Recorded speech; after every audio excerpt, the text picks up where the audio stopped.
Assalamualaikum warahmatullahi wabarakatuh.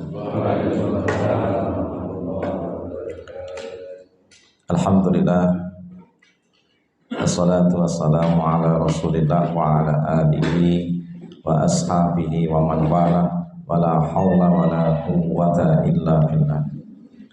Asyhadu an la ilaha illallah wahdahu la syarika lah wa asyhadu anna Muhammadan abduhu wa rasuluhu la nabiyya wa la rasula ba'da. Allahumma shalli ala Muhammad wa ala alihi wa ashabihi ajma'in, amma ba'd. Jamaah subuh yang dimuliakan Allah Subhanahu wa taala, alhamdulillah kita lanjutkan kajian tentang konsekuensi syahadat asyhadu anna Muhammadan Rasulullah. Kita telah bahas kemarin bahwa syahadat ini memberi konsekuensi. Pertama adalah mentaati perintahnya, membenarkan kabar yang disampaikan oleh beliau Rasulullah SAW, kemudian menghentikan segala macam bentuk kemungkaran dan ancaman Allah Subhanahu wa taala.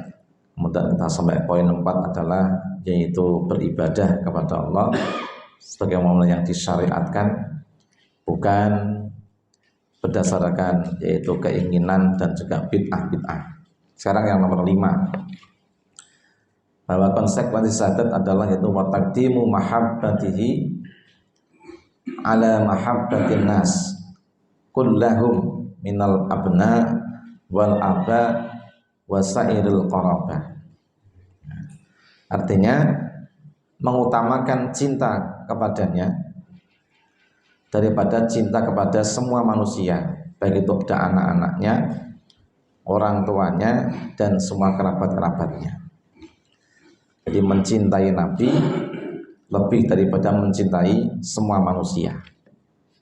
Nah, bukan justru malah mengalahkan cintanya kepada Nabi, diutamakan cintanya kepada yang lain.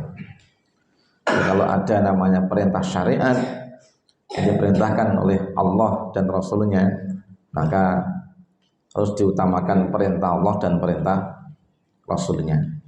Bukan perintah Allah dikalahkan, perintah Rasul dikalahkan karena rasa cintanya kepada manusia. Itu ini mahabbah. Ada kecintaan yang berlebih kepada baginda Nabi Muhammad sallallahu alaihi wasallam daripada yang lainnya. Nah, kan dikatakan seorang tidak akan merasakan manisnya iman bila ia tidak mencintai Allah dan Rasulnya lebih daripada mencintai segala sesuatu. Ada salah seorang sahabat Nabi itu diancam oleh ibunya, kalau engkau masih iman pada Muhammad dan mencintainya, maka aku tidak akan makan, tidak akan minum. Saya akan mogok makan, mogok minum. Kasih anak itu mengatakan, seandainya ibu memiliki 1000 nyawa dan setiap hari berkurang 1, tetap aku akan mengimani baginda Nabi meskipun ibu nyawanya habis. Nah, kita diperintahkan berbakti pada kedua orang tua. Tapi ketika kebaktian itu harus menjadikan Allah dan Rasulnya ditinggalkan, maka tidak boleh. Termasuk bakti karena mengikuti syiriknya orang tua. Wa in jahadaka ala an tusyrika bi ma laysa bi ilmun fala tuti'huma. Jika mereka berusaha untuk memaksamu untuk mensekutukan aku dengan apa yang kau tidak memiliki ilmu tentang itu, maka jangan kau ikuti. Jadi meskipun maksa wong tua itu, meskipun maksa anak kon syirik, tetap tidak boleh diikuti. Tapi ketika orang tuanya memang musyrik dan tidak nyuruh anaknya musyrik, wong tuanya memang Nasrani, mungkin Yahudi, mungkin kejawen, gadoloco, tapi tidak menyuruh anaknya syirik, ya tetap kita wajib berbakti secara basyariah kepada kedua orang tua kita. Mboknya Nasrani, bapaknya Nasrani, ya kan? tetap kita muliakan. Orang di pangan tetap dikai pangan. Orang di wedang tetap dikai wedang. Loro tetap ditambah no. Tetapi nek wis urusan kon ngeterke yang makam balaan terus tidak mau. Gunung Kemukus tidak mau. Nah, inilah namanya ajaan mensekutukan Allah Subhanahu wa taala, maka tidak boleh diikuti. Maka cinta kepada Nabi itu harus menghilangkan cinta pada yang lain. Kalau memang cinta kepada yang lain itu bisa memutuskan namanya akidah kita dalam beriman kepada Allah Subhanahu wa taala. Ini konsekuensi syahadat. Katakan meskipun bapak-bapakmu dan anak-anakmu, nah meskipun untuk istri dan juga kerabat-kerabatmu itu sampai harus mengancam kamu begini begitu, tetap kamu harus lebih mengutamakan Rasul atau Nabi Muhammad Sallallahu Alaihi Wasallam. Inilah namanya konsekuensi di dalam mahabbah kepada baginda Nabi Muhammad Sallallahu Alaihi Wasallam. Bojo kok ngeyel, nah, menentang syariat tinggal, nekat ganti. Ibu bojo kok dikandani ngeyel, kon nindakane perintah, ninggal ke larangan, kok malah ngejak nglakoni sing dilarang. Nah, nindalke sing diperintah, jangan diikuti. Jangan diikuti. Kalau kau tetap tidak mau ya sudah, aku ganti dengan yang baru. Atau cari sing anyar sing gelem patuh gelem taat. Karena apa? Karena memang mencintai Nabi harus lebih daripada mencintai yang lainnya. Ini lagi tocak awake dhewe iki. Ana sing kadang-kadang wong itu arep sedekah itu ngenteni jine sing wedok. Jadi arep sedekah itu jin sing wedok sih. Sing wedok ora ya ora wani. Ana model ngono kuwi. Laki-laki macam apa ya gini. Laki-laki itu kalau namanya dia punya harta, nah dia ingin bersedekah nggak perlu izin istri. Kalau istri izin suami. Nek wong wedok harus sedekah, nah sementara bondo itu bondo daripada suami yang bekerja, izin kepada suami. Kalau namanya seorang suami, nggak perlu izin untuk sedekah, untuk berinfak, untuk berjihad di jalan Allah Subhanahu wa taala, nggak perlu izin. Ya sudah, nah istri sudah dijatah, sudah diberikan haknya, nah, bahkan tidak perlu menikah izin bojone, ora perlu, rabi wae. Nggak ada syarat, nggak ada syarat laki-laki itu menikah harus izin istrinya, cukup memberitahu saja. Dek kalau karo rabi kok bengi, harus izin wae. Ngamuk oh, nesu oh. Ini dalam syariat. Kenapa? Memang ada aturan dalam hidup ini, ada aturan yang harus dipatuhi. Karena kadang-kadang ngeramenake, ya gitulah aturannya. Tapi suami meskipun tidak berizin daripada istrinya, tetap harus adil kepada masing-masing istrinya. Ini perintah syariat. Jadi bagi yang berbahagia, kita cek diri kita, terus mencintai Nabi lebih daripada cinta kita pada yang lain, atau kita balik Nabi ini nomor sekian. Kudune Nabi itu ketengan ora kekiwa, jadi lebih diutamakan ketimbang yang lainnya. Nah. Bal wa ala mahabbatil mar'i nafsihi, bahkan mengalahkan cintanya pada diri sendiri. Cinta kepada diri sendiri pun dikalahkan atas cintanya kepada Nabi Muhammad Sallallahu Alaihi Wasallam. Maka kalau seandainya itu kan ilmu pemadam kebakaran tidak nengen praktek ilmu syariat cinta pada Nabi, nah, sip banget itu. Pemadam itu nonton bal-bal lagi gayeng-gayenge, tiba-tiba ada tuwet melayu, ada kan orang. Ya, kudune ada kene seneng ngadan dengan cacat mangkat yang masjid, nonton bal-balan. Nanti rampung. Padahal nonton sak engko ulangan karo nonton sing asli itu jane ya ora nang rugine. Ya. Anda nonton ulangane Kalau nonton sing secara langsung itu bedanya apa? Nah, podo wae. Nah, podo wae engko ditontonnya yang misalkan senane rame lu main itu. Ya rame lu ngegulke ya. Arek nonton kebalane ya iso. Nek gandeng hawa nafsu kadang-kadang lebih kita utamakan, kita mencintai diri kita lebih daripada yang mesti kita harus cintai. Nah, kemudian nomor berikutnya ta'dimuhu wa tawqiruhu wa jalaluhu wa inudzalika min huquqihi allati aujaballah. Mengagungkan, memuliakan, menghormati Nabi. Nah, ini menjadi kewajiban, konsekuensi orang bersyahadat. Jadi harus mengagungkan Rasulullah. Kemudian menghormatinya, memuliakannya, dan juga hak-hak lain daripada hak Nabi yang Allah mewajibkan pada kita. Sampai-sampai bersuara keras di hadapan Nabi pun nggak boleh. Nah, ya ayyuhalladzina amanu tarfa'u aswatakum fawqa sautin nabi wala tajharu bil qawli kajahri ba'dikum. Nah, wahai orang-orang beriman, jangan engkau itu mengangkat suaramu di atas suaranya Nabi sallallahu alaihi wasallam. Jadi ngomong nang Kanjeng Nabi nu ora entuk banter.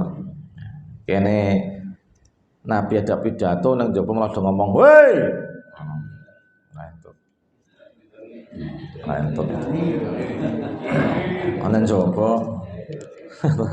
Coba ora entuk buak-buak.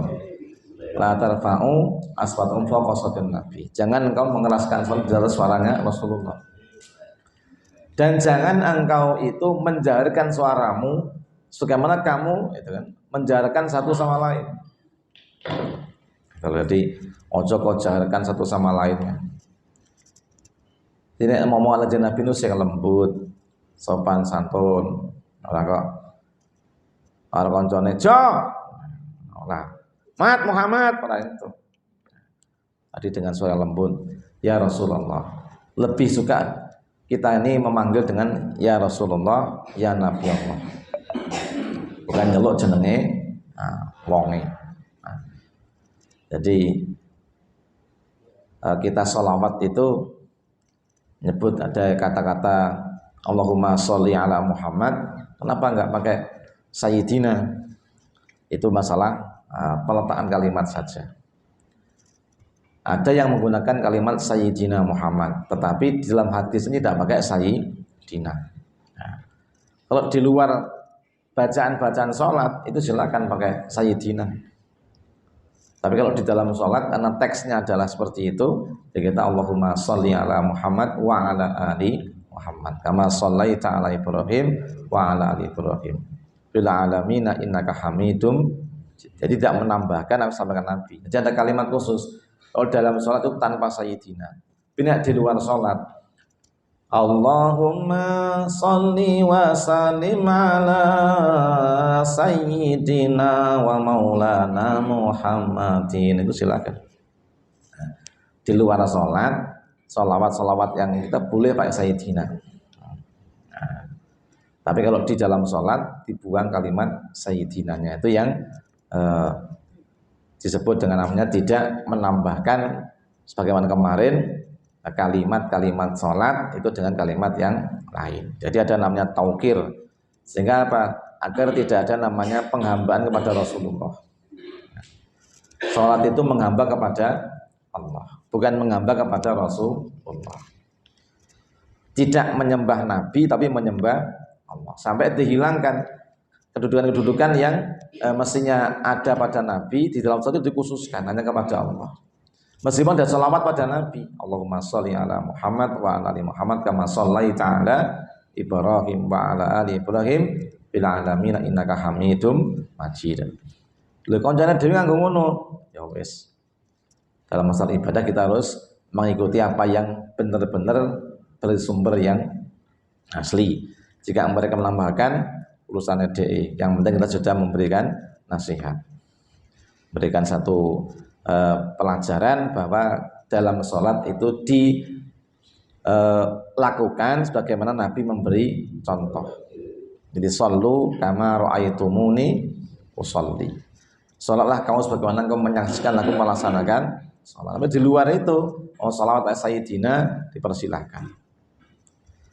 Kita pidato. Assalamualaikum warahmatullahi wabarakatuh.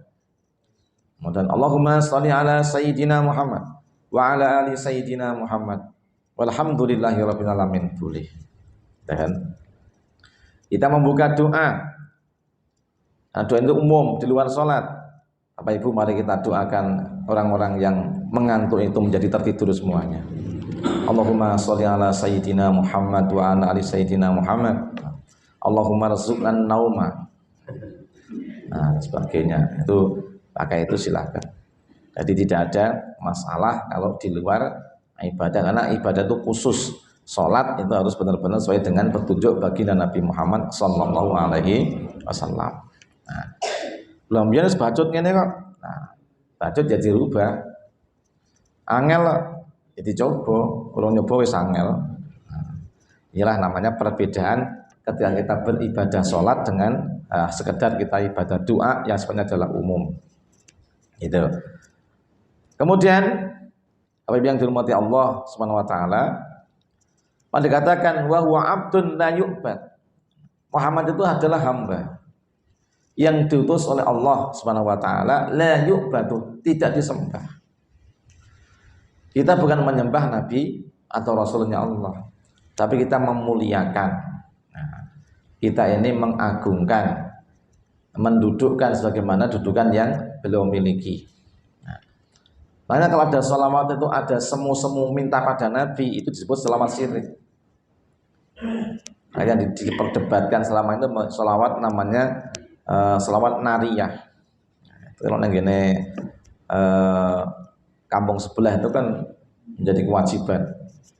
Nah, jadi kalau nenggene Sumbernayu, An-Nur itu pengajian kan nganggo selawat nariyah sih. Ada sebenarnya itu diperdebatkan. Kenapa? Karena Allahumma sholli wa sallim sholatan kamilatan dengan kalimat allati tanhalu bil nuqat. Itu sholawatnya apa Muhammadnya yang melepaskan ikatan-ikatan, yang melepaskan berbagai macam kesulitan. Dalam kesulitan yang melepaskan adalah Allah. Batan berjibil kurab, dan mengeluarkan dari kesempitan-kesempitan. Batuna lebih rogoib, dan daripadanya dapatkan segala macam keinginan. Agak mirip-mirip, seakan-akan menjadikan Nabi kita Muhammad sebagai tempat untuk meminta segala sesuatu. Hanya selawat nariyah itu selawat yang dipersetelkan, mending ditinggalkan, ganti dengan selawat yang lain. Selawat yang benar-benar sempurna adalah selawat namanya Ibrahimiyah, selawat yang dibaca di dalam sholat, itu selawat yang terbaik. Seandainya ada selawat yang lebih baik, tentu sholat orang gokui. Nah, logikanya gitu. Yang pamannya sholat itu, gitu. Nah, ada sholawat yang lain di dalam membacanya, maka tentu Allah akan memilihkan sholawat yang lain. Nyatane nek tahiyat macane Allahumma sholli ala Muhammad wa ala ali Muhammad kama shollaita ala Ibrahim wa ala ali Ibrahim. Ora patek marem kok lho. Sampeyan ibadah ora butuh marem ora marem. Tapi mendapatkan amalan itu berdasarkan apa yang diperintah atau tidak. Jadi sesuatu dasarnya orang marem tapi bener. Aku senengku subuh 3 rakaat. Ora. Nah, aku senengku ngene. Nah, orang pernah seneng ngene sang ngono, tapi sebagaimana Nabi mencontohkan. Jadi bukan karena kesenangan. Makanya jenenge ibadah dengan hawa nafsu. Sapa ibadah dengan nafsu berarti tidak mencontoh tuntunan daripada baginda Rasulullah sallallahu alaihi wasallam. Dengan ibadah bener ya sudahlah. Nabi nyontohin apa mangkut niku. Wong Nabi mawon nindakne ketaatan dengan dasar itu, maksudnya kita gawe dasar yang lain. Itu yang paling aman. Makanya yang diperdebatkan tinggalkan saja. Cari yang sudah dipastikan. Nah, kalau kita ini tadi sholawat dalam sholat, maka sholawatlah dengan sholawat yang diperintahkan dan cara diperintahkan. Di luar sholat, kalau sholawatnya mengarah kepada kesyirikan, maka tinggalkan, ganti dengan sholawat yang benar-benar mendudukkan Nabi sebagai hamba Allah, bukan sembahan selain Allah Subhanahu wa ta'ala. Dikhawatirkan itu dari Nabi Isa. Itu cuma Nabi dan utusan Allah, karena orang-orang Nasrani melebih-lebihkan, akhirnya diangkat jadi Tuhan selain Allah. Sehingga mereka menyembahnya 3 Tuhan, Allah Bapa di surga, kemudian Roh Kudus dan Allah Yesus. Padahal Yesus adalah Nabiun min Anbiya'illah, Rasulun min Rasulillahi sallallahu alaihi wasallam. Itu seperti itulah dudukannya. Jadi tolong dipahami betul-betul, nek ibadah niku orang nganggo dasar hawa nafsu. Tapi dasarnya perintah Kanjeng Nabi Muhammad sallallahu alaihi wasallam. Nah, kemudian berikutnya, menerima apa yang disampaikan Nabi dan tidak mendustakannya. Napa yang disampaikan Nabi? Nabi itu adalah menyampaikan kebenaran. Gelarnya dia adalah Nabi itu adalah kalau punya sifat 4, sidik, amanah, tabligh, fatona. Yang disampaikan Nabi itu kalau memang kita sekarang ini mendapat dengan riwayat, selama riwayatnya adalah sahih, maka adalah benar.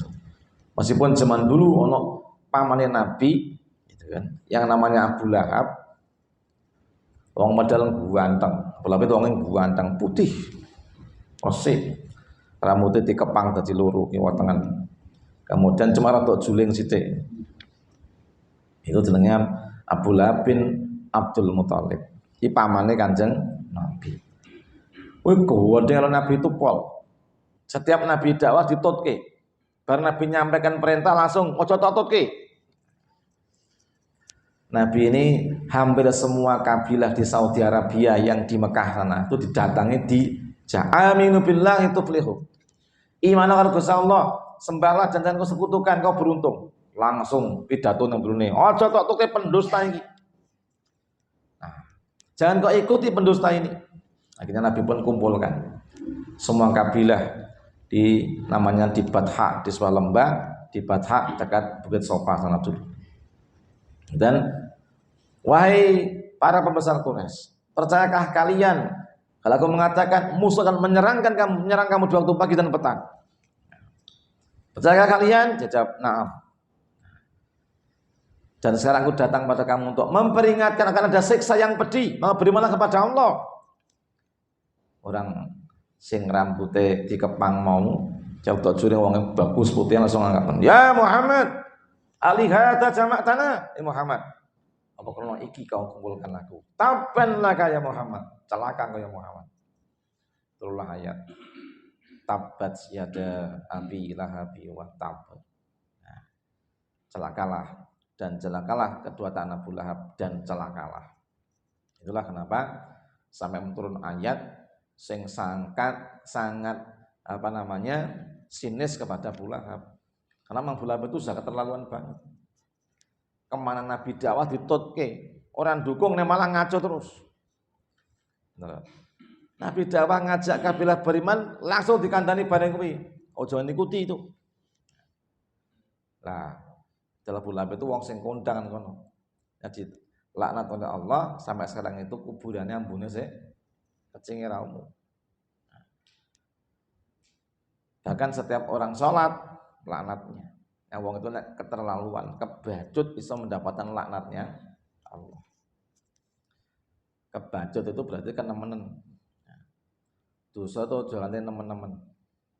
Wong sing ra nemen ra entuk, maune dosane nemen. Dosa itu sapa sing tumindak kendang tobat, mohon ampun kepada Allah. Jangan menjadi Abu Lahab ini, orang yang terlalu bojone yang ngono. Setiap dalan sing dilewati Nabi Muhammad itu dikei pecahan beling karo ri. Pikul dhewe. Nah, makanya wa mar'atuhu hammalatal hatab. Apa artinya? Halo. Apa artinya? wa imra'atuhu hammalatal hatab. Ramudeng lagi tangi kok Pak ramudeng aku. Apa Bu? Ibu lho apalalah apa ora mudeng artine iki.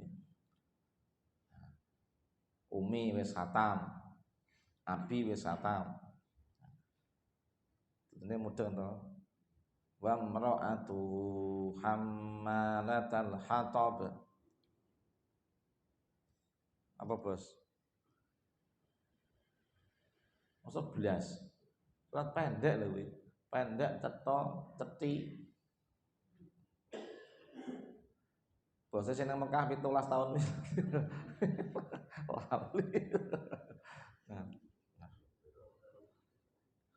Wa imra'atuhu dan istrinya. Imro'ah itu wong wadon, artinya bojone Abu Lahab.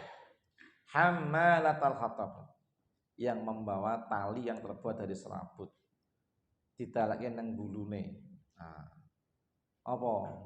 Yen cangke riri karo kaca can kaca, gimana Nabi lewat itu juga kaca karo beling, ben melukai Nabi. Saka gede kali Kanjeng Nabi. Nah, itu kan nggawa kayu bakar. Dadi hammalatul hatab itu nggawa kayu bakar. Nah, ini jadi dia membawa kemana-mana apa kayu sonorine maksudnya itu. Kayu apa itu? Kayu panganannya unta. Unta itu binatang yang makan pohon yang berduri. Orang untu. Orang coblos-coblos. Itulah bedane unta karo awake dhewe. Ade mangan gereh leleken. Nah, kalau unta ini mangan pohon berduri itu. Dia kalungan tali dari serabut di dalam lehernya. Besok tali itu kan menjadi siksa bagi dirinya. Namanya Ummu Jamil. Bojone Nabi jenenge Ummu Jamil. Ini podo-podo jahat ya. Podo-podo kebangtene. Nah, diancam, dilaknat oleh Allah, kedua-duanya dalam neraka. Cuma dia Abu Lahab ini kalau di Senin untuk minuman susu. Karena menghormat bahagia atas kelahiran baginda Nabi Muhammad sallallahu alaihi wasallam. Inilah yang berbahagia. Nah, kemudian berikutnya orang menit ngas. Yuta wa yutaba. Nabi itu ditaati dan diikuti. Jadi kalau kita begitu beriman pada Rasulullah SAW, berarti kita wajib mentaati baginda Nabi dan juga mengikuti, mengitibai Nabi SAW. Akhlak kita itiba Nabi.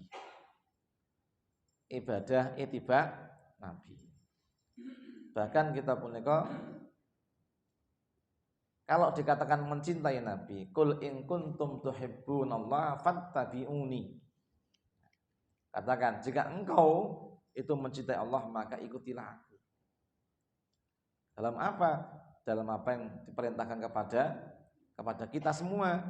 Contohnya Kanjeng Nabi, jalan Nabi itu adalah uswatun hasanah, suri tauladan. Kita punika nek sare nyontoh Kanjeng Nabi. Nek ndari untuk Kanjeng Nabi. Semua kita tiru Rasulullah itu. Semampu kita. Jangan kita sing penting enak aja wis. Usahlah kita selalu mencintai Nabi itu dan kita wujudkan dalam apa? Jadi kita mengikuti Rasul sallallahu alaihi wasallam. Bahkan dikatakan man ata'ahu dakhala jannah. Siapa yang mentaati Nabi akan masuk surga. Aman asau fatakholan nar. Maka bersama memaksiati Kanjeng Nabi, pasti dia akan masuk ke dalam neraka. Ojo maksiat kali Kanjeng Nabi, taati perintahnya, jauhi yang dilarang olehnya. Insyaallah kita termasuk orang-orang yang benar-benar telah melaksanakan namanya persaksian secara benar, bersahadat yang benar. Jadi ramung kita pun mengus anut gubyuk boten nang pripun. Poin-poin yang sudah kita sampaikan tadi itu semoga nyantol dan tidak lupa gitu kan. Nang kita embuh wis tak sampaikan wae. Tapi wong siji yo turu, loro yo ngantuk, telu rada melek, papat nyatet ae ora kleru wae. Nah, mudah-mudahan Tak tungokne kabeh sing turu paling apal, kemudian sing ngantuk rada apalne gitu kan. Nah, kemudian sing ngrungokke apal bianget gitu kan. Sing nyatet suwanget apal gitu.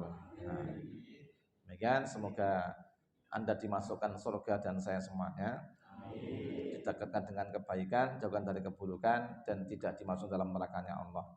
Dan mudah-mudahan kita menjadi orang-orang yang surganya sederajat dengan surganya Rasulullah sallallahu alaihi wasallam. Demikian, semoga manfaat. Subhanakallahumma bihamdika asyhadu an la ilaha illa anta astaghfiruka wa atubu ilaik. Assalamualaikum warahmatullahi wabarakatuh.